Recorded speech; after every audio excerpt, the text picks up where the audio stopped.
નમસ્કાર વિદ્યાર્થી મિત્રો, આપણે આની પહેલાના સેશનની અંદર આ જે સૂત્ર અહીંયા મેં લખ્યું છે એમની ચર્ચા કરતા હતા કે શું લખ્યું છે.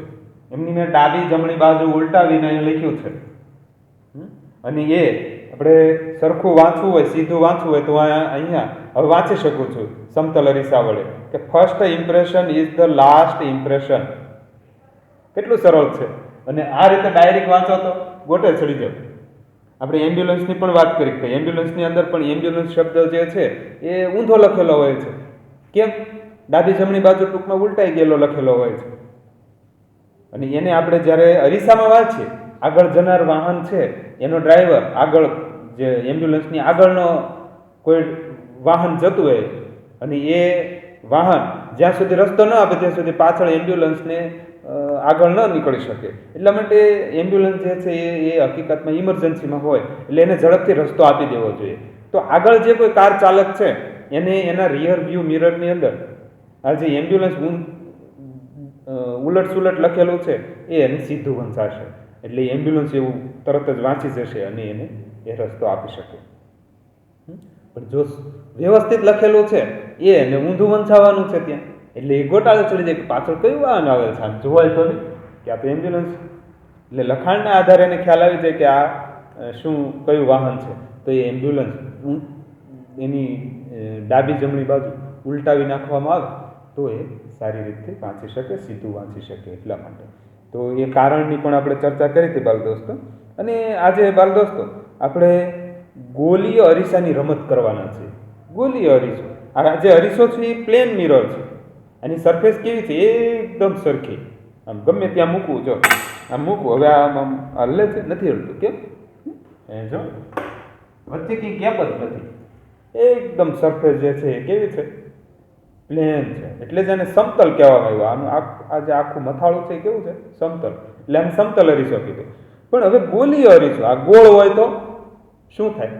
કારણ કે તમે કોઈ એવી જગ્યાએ ગયા છો કે જ્યાં તમારો જે ચહેરો છે અથવા તમે જે દેખાવ છો અરીસામાં એ કંઈક અલગ જ ટાઈપના દેખાવ છો. કાં તો એકદમ નાના દેખાવ છો ને કાં તમે મોટા દેખાવ છો. ખાસ કરીને કોઈ એવા મોલ હોય અથવા કોઈ એવા રમૂજી પાર્ક હોય ત્યાં તમને આ બધો અહેસાસ થતો હોય છે.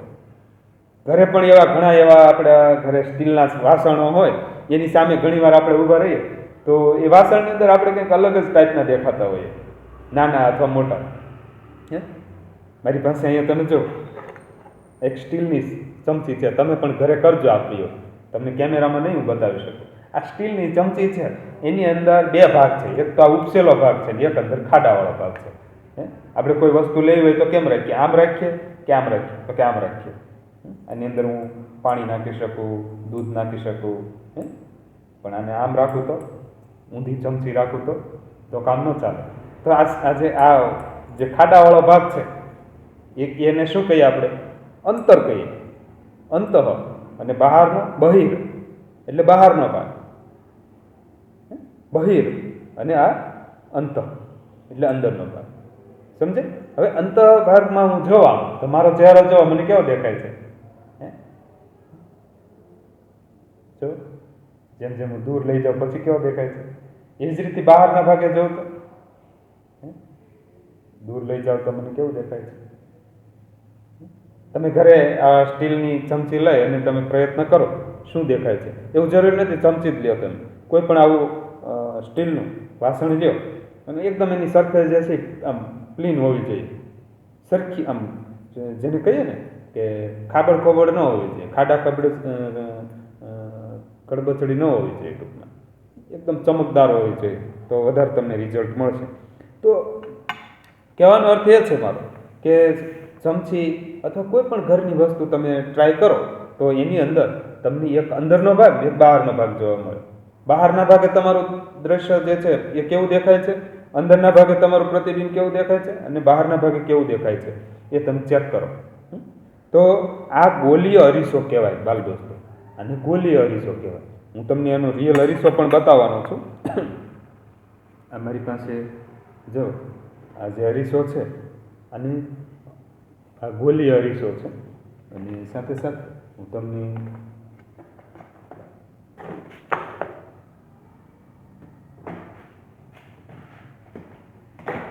બંને અરીસા બતાવીશ. બે ટાઈપના અરીસા છે. તમને એમ થાય કે આ તો ભાઈ ગોલી એટલે ગોળ, એનો અર્થ નથી. ગોળ તો ખરા જ, પણ એની આ વચ્ચેની જે આ સપાટી છે ને, આ વચ્ચેનો ભાગ એ અંદરની તરફ છે આમ, એટલે અંતઃ છે. અને આનો ભાગ, આ સપાટી જે છે એ બહારની તરફ છે, બહાર ઉપસેલો છે, એટલે એ બહિર છે. તો અંતર્ગોળ અને બહિર્ગોળ એવી રીતે અરીસાનું નામ પાડી શકીએ આપણે. અંતર્ગોળ અરીસો અને બહિર્ગોળ અરીસો, એને ગોલી અરીસો કહેવાય. સામાન્ય રીતે ચમચીની જે ચળકાટ ધરાવતી જે સપાટી છે, જે અરીસા તરીકે વર્તે છે, એ વળાંકવાળા અરીસાનું સૌથી સામાન્ય ઉદાહરણ ગોલી અરીસો છે. એમાં અહીંયા કીધું આપણને ચમચીનું.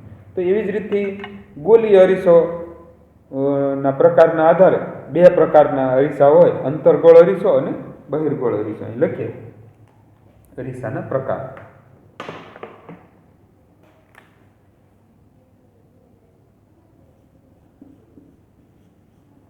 ગોલીય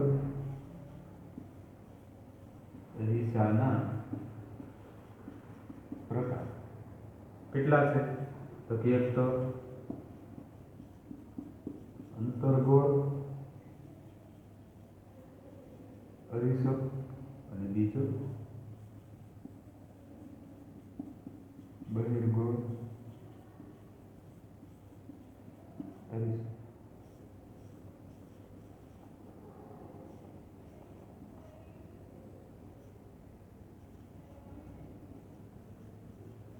કોણ કયો? મિરર કહેવામાં આવે છે ને. અને બહિર્ગોળ અરીસો એને કોન્વેક્સ મિરર કહેવામાં આવે.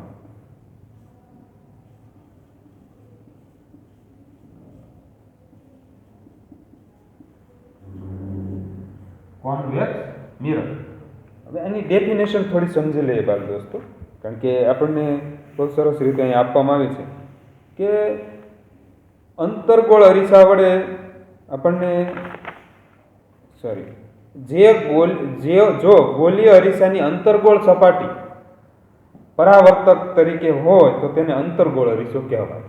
ગોલીય અરીસાની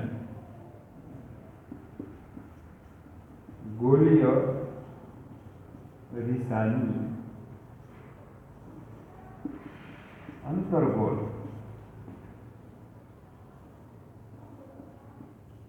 સપાટી પરાવર્તક તરીકે હોય તો તે ગોલીય અરીસાને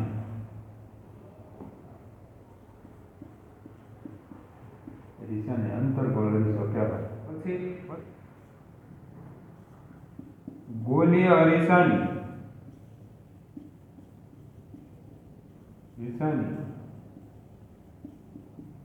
બહિર્ગોળ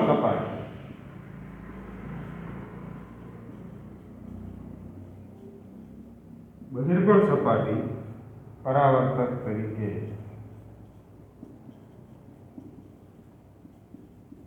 તો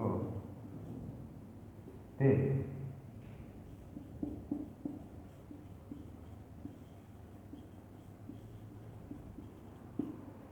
ગોલીય અરીસાને બહિર્ગોળ અરીસો કહેવાય. અહીંયા જો આ બે પ્રકારના અરીસા છે મારી પાસે. આ બંનેમાં ફેરફાર શું છે? તો કે આ જે છે એની બહારની સપાટી, આ જે ઉપસેલો ભાગ છે એ પરાવર્તક તરીકે છે. જો અને હું કોઈ પણ આમ લાઇટ પાડું તો અહીંથી એ પરાવર્તન પામે છે. મને દેખાય છે, અંદર લાઇટ પણ દેખાય છે, હું પણ દેખાઉં છું, મતલબ કે પરાવર્તક તરીકે છે. જો પડે છે લાઇટ, આ લાઇટ અરીસાની લાઇટ છે હકીકતમાં, દેખાય છે. તો આ બહારની સપાટી જે છે એ પરાવર્તક તરીકે છે, બહિર. તો આ કયો અરીસો છે? આ બહિર્ગોળ અરીસો. અને આમાં આ ગોલીય અરીસાની અંદરની સપાટી, અહીંયા ખાડો છે અને આ ઉપસેલો ભાગ છે, પણ આ પરાવર્તક તરીકે નથી. જો અહીંયા મારો ચહેરો નથી દેખાતો, પણ અહીંયા તમને અંદરના ભાગે તમારો ચહેરો તમે જોઈ શકો, મારો ચહેરો હું જોઈ શકું છું. તો આ અંતર્ગોળ અરીસો કહેવામાં આવે. સમજે? તો એક બહિર્ગોળ અરીસો અને અંતર્ગોળ અરીસો. હવે આ ચમચી છે એમાં જે અંદરનો ભાગ છે ને, આ અંતર્ગોળ કહેવાય, અંતર્ગોળ અરીસા તરીકે વર્તે. અને આ બહારનો ભાગ છે એ ચમચીની બહારનો ભાગ, આ ઉપસેલો ભાગ એ બહિર્ગોળ અરીસા તરીકે વર્તે છે. હવે અંતર્ગોળ અરીસાને લક્ષણો, બહિર્ગોળ અરીસાને લક્ષણો એ આપણે જોઈએ તો સૌથી પ્રથમ આજે આપણે અંતર્ગોળ અરીસાને લક્ષણો, એમની ખાસિયતો, એના એ બધું આપણે ચર્ચામાં લેવાના છીએ. ઓકે બાળ દોસ્તો, તો સૌપ્રથમ તો મારે તમને અહીંયા એક ગોલી અરીસાની જ વાત આવી તો અહીંયા તમે જુઓ, આવો કોઈ બાળ દોસ્તો તમારા ઘરે કોઈ એવો પદાર્થ હોય ને, ખાસ કરીને તમે ચેક કરજો ઘરે, આવો કોઈ દડો હોય, દડાને તમે જો આમ કાપો, દડો હોય તમે જો આમ ઊભો કાપી નાખો ને તો તમને બે ભાગ થયેલા જોવા મળે આ રીતે, કારણ કે મારી પાસે અગાઉ કપાયેલો છે આ દડો, પણ એનો એક ભાગ નાનો છે કે મોટો છે. તો જો આ જે ભાગ કપાય પછી એમાં એક અંદરનો ભાગ હોય અને એક બહારનો ભાગ હોય. આ એક અંદરનો ભાગ છે, જો આ અંદરનો ભાગ છે અને એક આ બહારનો ભાગ છે. આ બહારનો ભાગ છે એ જો ઉપસેલો છે ને તો આ બહિર કહેવાય, અને આ અંદરનો છે એ અંતર કહેવાય. એટલે ખાસ યાદ રાખજો. અને જો આ અંતર ભાગ છે એ પરાવર્તક તરીકે હોય, આમાં મારો અંદરનો ભાગની અંદર મારો ચહેરો દેખાતો હોય, પરાવર્તક તરીકે હોય તો એ અંતર્ગોળ અરીસો કહેવાય. અને આમ બહારના ભાગે જો મારો ચહેરો દેખાતો હોય તો એ બહિર્ગોળ અરીસો કહેવાય. પણ આ કોઈ અરીસો નથી, કારણ કે આમાં કોઈ પ્રકારનું પરાવર્તન થતું નથી. લીછી અને ચળકાટ ધરાવતી સપાટી હોવી અનિવાર્ય છે. તમે પ્રયોગ કરજો ઘરે ચમચી વડે, અને ચેક કરતા હોય એનો ફોટો પણ તમે પાડીને મોકલજો. હવે બાળ દોસ્તો, આપણે જ્યારે સૂર્યગ્રહણ થાય ને ત્યારે તમે સૂર્ય સામે તમારે આ અરીસો જે છે અંતર્ગોળ અરીસો એ રાખવાનો. એટલે તમને સૂર્યગ્રહણ પડદા ઉપર જોવા મળશે. કોઈ દિવાલ ઉપર કે આમ તમે આમ ટીલડી એની પાડો એટલે તમને પડદા ઉપર જોવા મળે. એનો અર્થ એ છે કે સૂર્યની આડો, પૃથ્વી અને સૂર્યની વચ્ચે જ્યારે ચંદ્ર આવી જાય છે, આ ચંદ્ર જેટલા પ્રમાણમાં આડો આવ્યો છે ને એટલા ભાગનો સૂર્ય તમને કપાયેલો તમને દિવાલ ઉપર જોવા મળશે. અહીંયા અમે જે 1 થી 1.5 વર્ષ જેવો સમય થઈ ગયો છે, આમ તો 1.5 વર્ષ જેવો સમય થયો, એ સમયે જ્યારે સૂર્યગ્રહણ થયું હતું ત્યારે પૃથ્વી અને સૂર્યની વચ્ચે જેટલો ભાગનો ચંદ્ર આવ્યો હતો એનું અમે પ્રત્યક્ષ નિરીક્ષણ કર્યું હતું આ અંતર્ગોળ અરીસા વડે. પડદા ઉપર એમનું ચિત્ર મેળવીને તમને એમ થાય કે પડદા ઉપર સૂર્યનું ચિત્ર મળી શકે? પડદા ઉપર, આની અંદર નહીં, પડદા ઉપર. હું આમ સૂર્ય હોય, માની લો કે આ સૂર્ય છે, આ સૂર્ય છે, આ સૂર્યનું પ્રતિબિંબ આમાં આવ્યું. હવે મારે અંદર નથી જોવાનું, આને મારે પડદા ઉપર આમ ફોકસ પાડવાનો છે, અને પછી આ જે સેમ ટુ સેમ દ્રશ્ય મને અહીંયા પડદા ઉપર મળે છે. અથવા સૂર્યનો પ્રતિબિંબ આમાં આવે, એનું પ્રતિબિંબ હું અહીંયા પડદા ઉપર મેળવી શકું છું.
આનો અર્થ તો એ થયો કે પડદા ઉપર જો મેળવી શકતા હોય આપણે સૂર્યનું પ્રતિબિંબ તો વાસ્તવિક પ્રતિબિંબ થયું.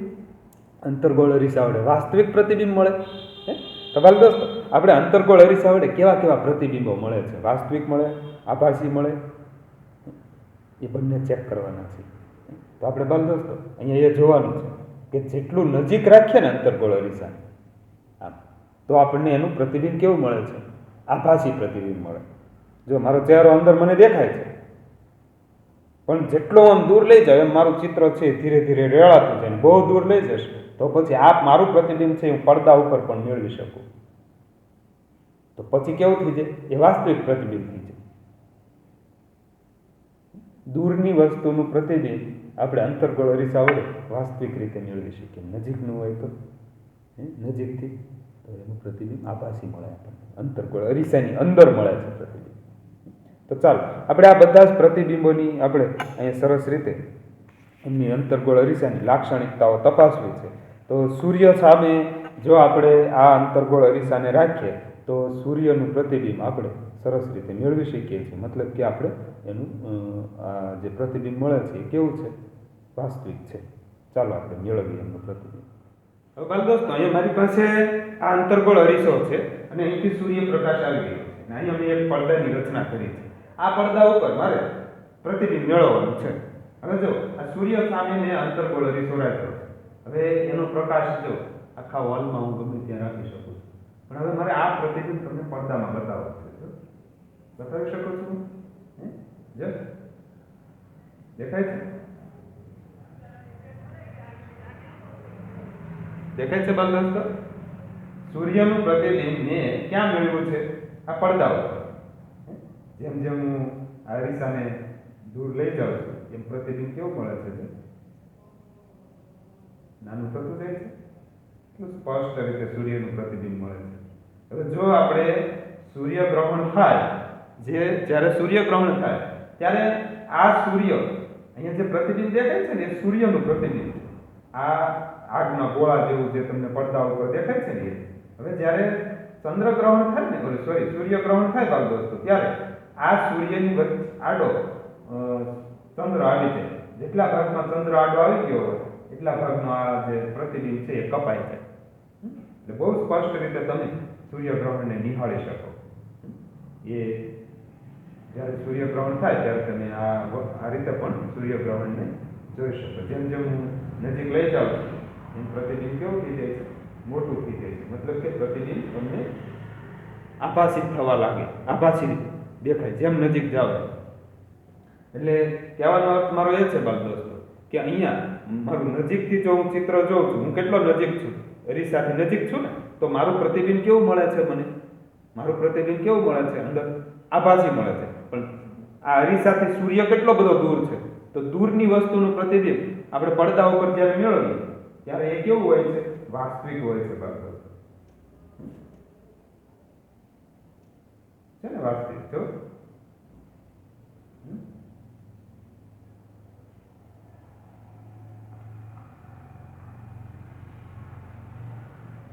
ઓકે. હવે બાળ દોસ્તો, આપણે અંતર્ગોળ અરીસાની સામે રાખેલી કોઈ મીણબત્તી હોય તો એને આપણે જુદા જુદા અંતર ઉપર રાખી અને આપણે પ્રતિબિંબોનો અભ્યાસ કરવાનો છે. અંતર્ગોળ અરીસાની સામે પ્રયોગ છે આપણો. અંતર્ગોળ અરીસાની સામે એક ખાસ કરીને મીણબત્તી રાખીએ આપણે, કોઈ વસ્તુ રાખીએ, સળગતી મીણબત્તી રાખીએ અને એને જુદા જુદા અંતરે રાખીએ. પછી આપણે એના પ્રતિબિંબનો અભ્યાસ કરીએ. આપણે અંતર્ગોળ અરીસાની સામે રાખીએ વસ્તુ, અહીંયા આપણે સળગતી મીણબત્તી રાખીએ.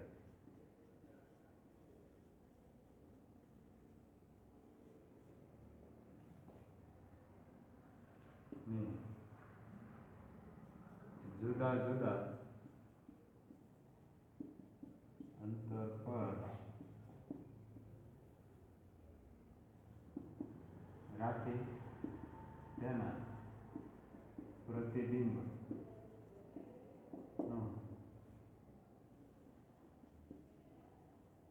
જાય કરવું. હવે બાલ દોસ્તો, આ પ્રયોગ કરવા માટે મારે કયા કયા સાધનોની આવશ્યકતા રહેશે? એક તો મારે અંતર્ગોળ અરીસાની જરૂર પડશે, અને શક્ય હોય તો એને એક સ્ટેન્ડ ઉપર હું ગોઠવી દઉં, એટલે સ્ટેન્ડ પણ જોશે. સ્ટેન્ડ સાથે અરીસો, અંતર્ગોળ અરીસો. પછી માપપટ્ટી જોશે, મોટી મેજર ટેપ હોય તો પણ ચાલશે. એક પડદો, કારણ કે આપણે પડદા ઉપર ચિત્ર મેળવવું છે. અહીંયા મેં વ્હાઇટ કલરનો કાગળ લીધો છે અને એની નીચે મેં આ પાયા ગોઠવી દીધા છે, એટલે હું એને ગમે ત્યાં આ રીતે હું ઊભો રાખી શકીશ. માચીસ જોશે સળગાવવા માટે, મીણબત્તી, અને એક મીણબત્તી જોશે. એટલા સાધનોની મારે આવશ્યકતા છે. હવે સૌપ્રથમ આપણે આ સ્ટેન્ડ ઉપર આ અરીસાને ગોઠવીએ. અરીસો મેં સ્ટેન્ડ ઉપર ગોઠવો છે બરાબર. અને હવે અહીંયા હું મીણબત્તી સળગાવીશ, અને મીણબત્તીને આપણે સળગાવવાની છે. કોઈ પણ વસ્તુ લઈ શકીએ, પણ એ મીણબત્તી એટલા માટે લીધી છે બાલ દોસ્તો કે પ્રકાશ આપે આપણને, એટલા માટે. હવે આ સ્ટેન્ડ આપણે અહીંયા સાઈડમાં રાખીએ, અરીસો અહીંયા રાખીએ. હવે જુઓ, આપણે અત્યારે પડદાનું કામ નથી, 2 મિનિટ માટે. મને આ મીણબત્તીની જ્યોત આ અરીસાની અંદર દેખાય છે. હવે જો અરીસાની અંદર દેખાતી હોય તો એ પ્રતિબિંબ કેવું થયું? આભાસી થયું. પણ આ પ્રતિબિંબ મને કોઈ પડદા ઉપર મળે, આ અરીસા વડે, અંતર્ગોળ અરીસા વડે આ પ્રતિબિંબ જો મને કોઈ આવા પડદા ઉપર મળે તો એ પ્રતિબિંબ કેવું થશે? અહીંયા જે પડે છે એ પ્રતિબિંબ વાસ્તવિક પ્રતિબિંબ થશે. અત્યારે મને આભાસી પ્રતિબિંબ તો દેખાય છે, પણ વાસ્તવિક પ્રતિબિંબ શું મળે છે આપણને અંતર્ગોળ અરીસા વડે? ચાલો પ્રયત્ન કરીએ આપણે. અને આપણે સામાન્ય રીતે 50 સેન્ટીમીટરની અંતર ઉપર આપણે અરીસાને ગોઠવી દઈએ. આમ એક વખત અરીસો ગોઠવી દઈએ એટલે પછી આપણે એને હલાવવાનું ન રહે. 50 સેન્ટીમીટર, આ 50 સેન્ટીમીટર થઈ ગયું છે એપ્રોક્સ. ઓકે. અને આ અરીસો, હવે આપણે આ પડદા ઉપર આ મીણબત્તીનું પ્રતિબિંબ આપણે મેળવવું છે. આ પડદા ઉપર મને જ્યોતનું ચિત્ર મળી રહ્યું છે, પણ તમને એટલું બધું સ્પષ્ટ રીતે નહીં દેખાય, કારણ કે મારે એટલું જ એનાથી દૂર જવું પડે તો આ શક્ય બને. કારણ કે પછી આપણે આ જ્યોતનું ચિત્ર બહાર પડદા ઉપર મેળવવા માટે આપણે આ પડદાને આઘો પાછો કરવાનો હોય, થોડો ઘણો ખસેડવાનો. કેટલો ખસેડવો છે એ તમે, જો હું બહુ દૂર જઈશ ને બાલ દોસ્તો, જો અહીં દેખાય છે હકીકતમાં, પણ અતિશય હું દૂર જઈશ તો પછી કેમેરાથી હું બહાર જતો રહીશ. ઓકે. એટલે આને હું તમને અહીંયા પડદા ઉપર નથી બતાવી શકતો, મને દેખાય છે પણ કેમેરામાં કદાચ નહીં આવતું. આ જ્યોતનું ચિત્ર છે એ મને પડદા ઉપર દેખાઈ રહ્યું છે. શક્ય હોય તો હું દૂર કોઈ વસ્તુ ઉપર દેખાય છે આ પડદાનું ચિત્ર, એ પણ હું ચેક કરી લઉં. બાલ દોસ્તો, આ મારા હાથમાં અંતર્ગોળ અરીસો છે, આ મીણબત્તી છે, અને અહીંયા મેં પડદો રાખ્યો છે, મેં અંધારું કરી નાખ્યું છે. અને હવે તમે જુઓ, અહીંયા 50 સેન્ટીમીટર જેટલા દૂર ખસી અને મેં અરીસો રાખ્યો છે, અંતર્ગોળ અરીસો, અને એનું પ્રતિબિંબ હું અહીંયા પડદા ઉપર મેળવી રહ્યો છું. જો મીણબત્તીનું પ્રતિબિંબ મને દેખાય છે. મીણબત્તીની જ્યોત તમને દેખાય છે કે? તમે દૂરથી જુઓ ને તો તમને ખ્યાલ આવે, કારણ કે એટલું બધું કેમેરામાં બતાવવું મારા માટે શક્ય નથી એટલું બધું. છતાં મને જેટલું જ્યોત સ્પષ્ટ દેખાય છે એટલું તમને કદાચ કેમેરામાં નહીં દેખાતું હોય.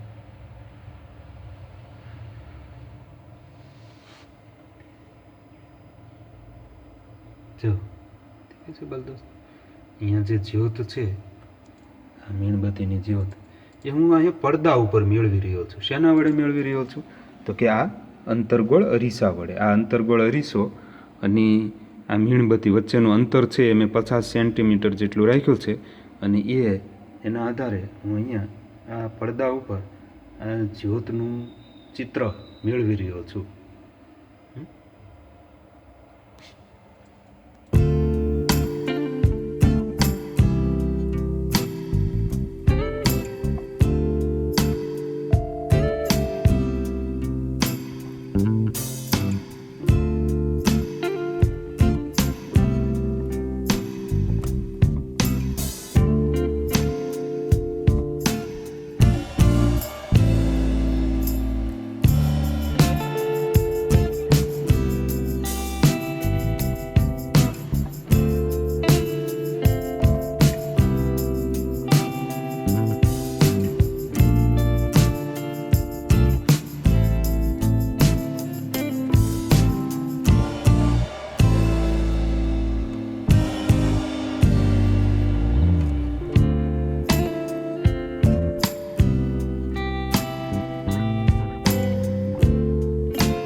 તો બાલ દોસ્તો, અહીંયા આપણે વાસ્તવિક ચિત્ર, વાસ્તવિક પ્રતિબિંબ હું તમને ન બતાવી શક્યો, કારણ કે આપણે અંધારું જોઈએ એના માટે, અને અંધારું કરી દઉં તો કેમેરામાં ન આવે, અને સાથે સાથે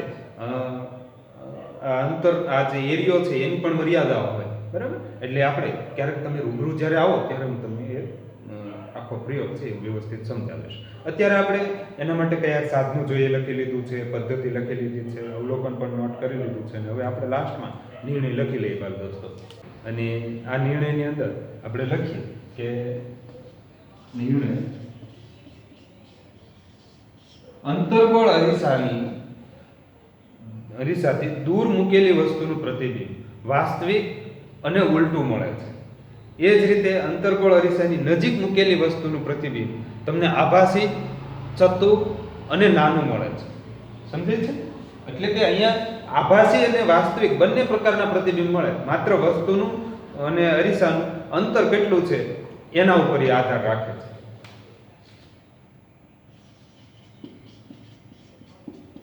અંતર્ગોળ અરીસાથી દૂરની વસ્તુનું પ્રતિબિંબ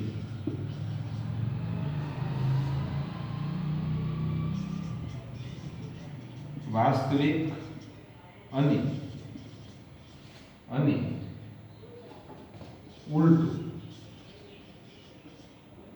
ઉલટું મળે છે. ખાસ ખ્યાલ રાખો, અંતર્ગોળ અરીસાથી દૂર મૂકેલી વસ્તુનું પ્રતિબિંબ વાસ્તવિક અને ઉલટું મળે. પછી અંતર્ગોળ અરીસાથી નજીકની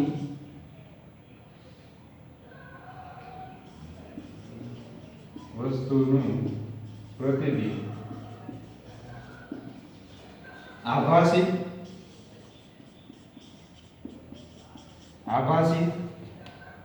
પછી ચતુર અને મોટું મળે. સમજે? હવે જો આ જ્યોત છે એને જો આમ નજીક રાખું ને તો મને અહીંયા જે જ્યોત છે ને એની કરતાંય અંદરની જ્યોત છે મોટી દેખાય છે. જો દેખાય છે તમને મોટી જ્યોત? નજીક મૂકેલી વસ્તુનું પ્રતિબિંબ તમને મોટું દેખાય પહેલી વાત, અને ચતું દેખાય. જેવું છે એવું એવું જ દેખાય. જ્યોત આમ ઊંધી નથી દેખાતી. તમને દેખાય ઊંધી દેખાય છે તો કે નહીં.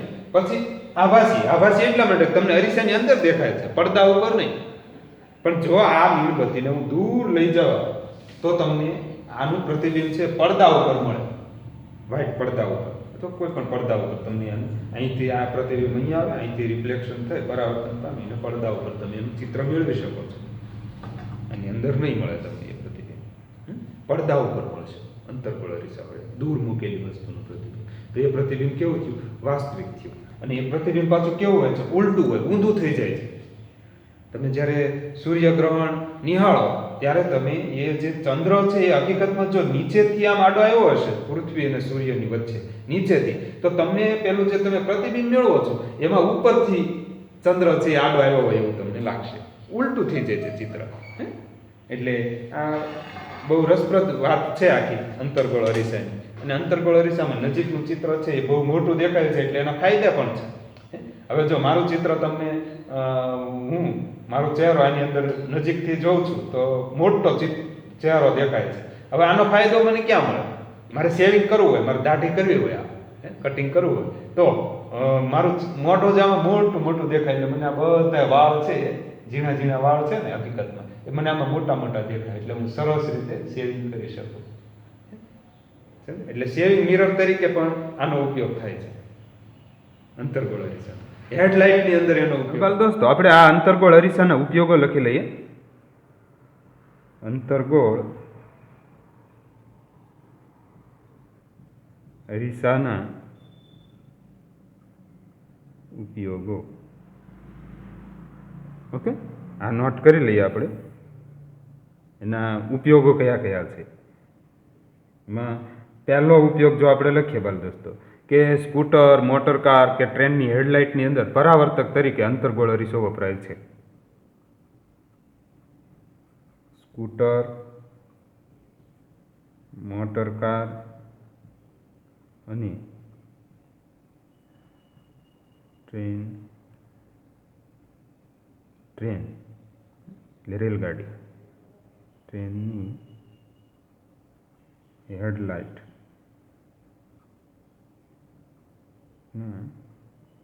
પરાવર્તક તરીકે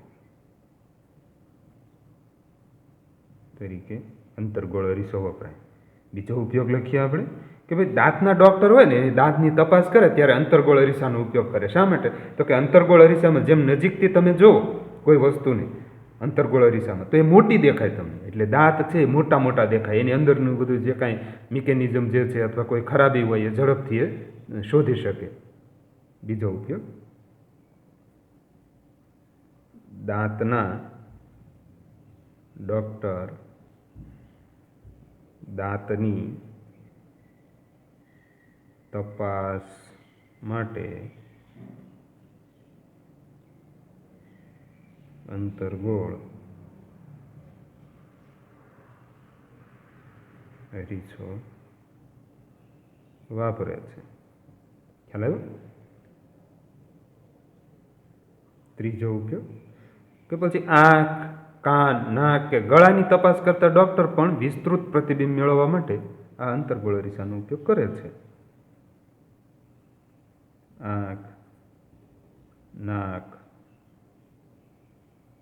કાન કે ગળાની તપાસ કરતા ડૉક્ટર પણ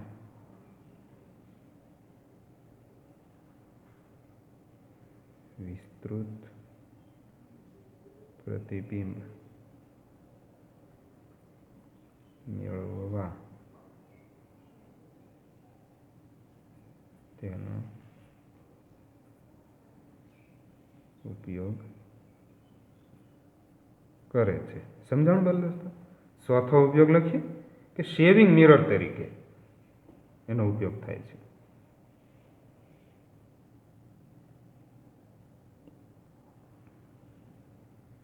શેવિંગ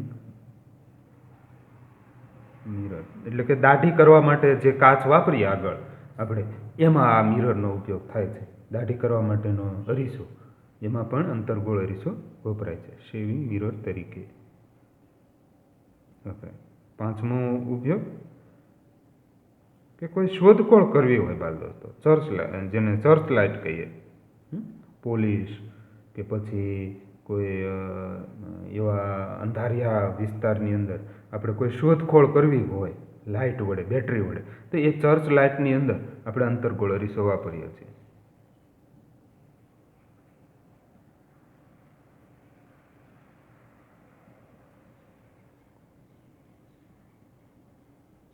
અરીસો ઉપયોગી છે. ઓકે બાલ દોસ્તો, આ અંતર્ગોળ અરીસાના ઉપયોગો છે. ખાસ યાદ રાખજો, અંતર્ગોળ અરીસો સ્કૂટર, મોટર કાર કે ટ્રેનની હેડલાઇટની અંદર પરાવર્તક તરીકે ઉપયોગી છે. એટલે દૂર દૂર સુધી પ્રકાશ ફેંકે અને દૂર રસ્તામાં કોઈ દૂર સુધી કોઈ તમને હલચલ હોય તો એ જોઈ શકો. વાહન ચાલકને દૂર સુધીનું ચિત્ર છે એ સ્પષ્ટ દેખાય એટલા માટે એક પરાવર્તક તરીકે એ સ્કૂટર, મોટર કાર કે ટ્રેનની હેડલાઇટમાં વપરાય. પછી દાંતના ડૉક્ટર છે એ મોટું ચિત્ર મેળવવા માટે આનો ઉપયોગ કરે. આંખના ડૉક્ટર, કાનના ડૉક્ટર, ગળાના ડૉક્ટર, નાકના ડૉક્ટર એ બધા જ એક વિસ્તૃત પ્રતિબિંબ મેળવવા માટે આ અંતર્ગોળ અરીસાનો ઉપયોગ કરે છે. શેવિંગ મિરર તરીકે પણ ખૂબ ઉપયોગી છે. સર્ચ લાઇટની અંદર એ અંતર્ગોળ અરીસો છે એ ઉપયોગી છે. બરાબર દોસ્તો?